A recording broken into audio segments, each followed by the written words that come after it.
If cos inverse 2 upon 3x plus cos inverse 3 upon 4x is equal to pi by 2, where x is greater than 3 by 4, then value of x is equal to option first, that is root 145 by 11, option second, that is root 145 by 12, option third, that is 1 root 146 by 10, and option 4, that is root 146 upon 11.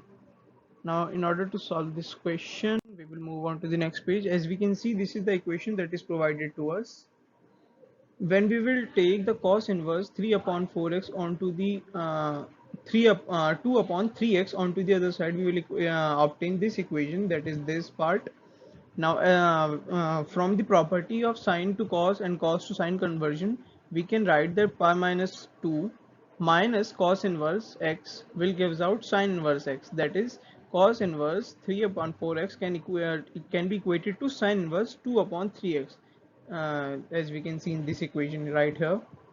Now, taking cos both sides, cos and cos inverse will get cancelled, which leaves out 3 upon 4x, and on to the other side we will obtain this part of the equation. After cross multiplying and solving both these parts, we will get the value of x square, that is equal to 145 upon 16 into 9, and after taking root of the x, that will provide us with the value of x, we will get root of 145 by 12. Therefore, as we can see, the answer is part 2, root 145 by 12.